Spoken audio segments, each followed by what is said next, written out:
خاصہ سے مطالبہ کیا تھا کہ آپ کے پاس اگر کوئی شواہد ہیں، کوئی ثبوت ہیں تو آپ پیش کریں. اور جب انہوں نے کہا کہ کوئی نیکسس نہیں جڑتا تو انہوں نے کہا میں آپ کو آخری موقع دے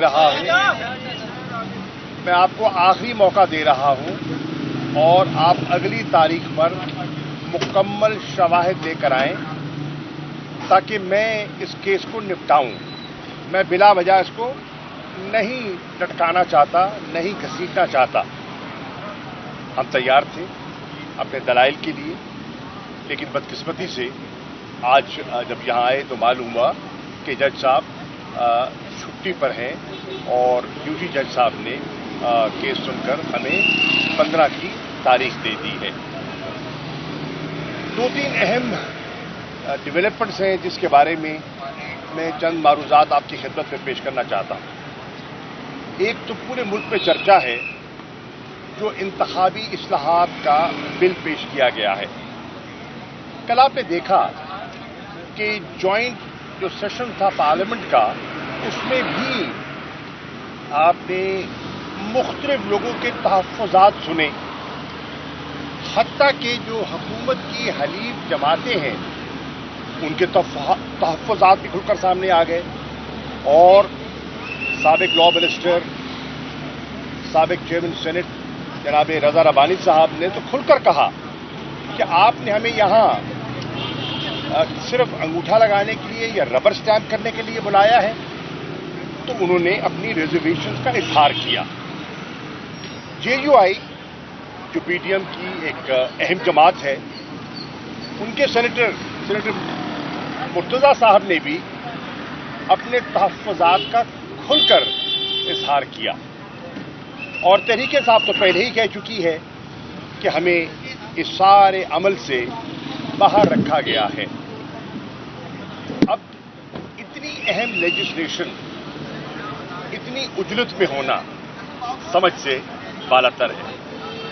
دیکھیے، جو ترامیم کی گئی اس میں جو مجھے خدشہ ہے وہ یہ ہے کہ جو کیئر ٹیکر یا نگران حکومت کا جو کانسیپٹ آئین میں پرویا گیا تھا اس کی نفی کر دی گئی ہے. اب اگر نگران حکومت کے وہی اختیارات ہونے ہیں اور ان سے وہی کام لیا جانا ہے جو کہ ایک منتخب حکومت کیا کرتی ہے، تو پھر نگران کا کانسیپٹ جو ہے وہ بے معنی ہو جاتا ہے. اور یہاں مجھے ایسا ہوتا ہوا دکھائی دے رہا ہے. اس کے ساتھ ساتھ آپ نے یہ بھی دیکھا کہ نگران وزیر اعظم پر جو نام سامنے آیا ڈار صاحب کا، اسحاق ڈار صاحب کا، اس پر بھی شدید تحفظات سامنے آئے. کس کی طرف سے؟ ان کی اپنی جماعت کی طرف سے. کس کی طرف سے؟ وزیر دفاع خواجہ آصف صاحب کی طرف سے تحفظات سامنے آئے. اور انہوں نے کہا کہ یہ تو پارٹیزن ہے، اور وہ تو سارا اسی کانسیپٹ کا انہوں نے حوالہ دیا اور کہا اس کی نفی ہو جائے گی اگر ان کو نامزد کر دیا گیا. تحفظات کا اظہار کیا ان پر کس نے؟ پاکستان پیپلز پارٹی نے. آپ نے دیکھا کہ کنڈی صاحب نے اور سینیٹر شیری رحمان صاحبہ نے کہا یہ تو نام ہمارے سامنے آیا ہی نہیں ہے، اس کا تو کہیں تذکرہ ہی نہیں ہوا، یہ تو انڈر کنسیڈریشن آیا ہی نہیں ہے، تو ہم اس پر آمادگی کا ہم نے اظہار کب کر دیا. آپ نے دیکھا کہ مسلم لیگ نون کے اندر سے بہت سے تحفظات آئے، حتیٰ کہ قائد حزب اختلاف جو ایک تاثر ہے کہ حکومتی تقریباً وہ ان کے ہمنوا ہی ہیں، انہوں نے بھی اپنے اعتراضات جو ہیں وہ ان کا بیان کیا اور اپنی ریزرویشن کا کھل کر بیان کیا. اب یہ ہے اس وقت جو نگران سیٹ اپ جو ہے اس کے بارے میں جو اس وقت گفتگو ہو رہی ہے. مولانا فضل الرحمان صاحب پی ڈی ایم کے سربراہ ہیں، اور آپ نے دیکھا کہ پچھلے دنوں میں وہ کراچی تشریف لے گئے اور انہوں نے وہاں مختلف نشستیں کی، مختلف سیاسی قیادتوں سے تبادلہ خیال ہوا.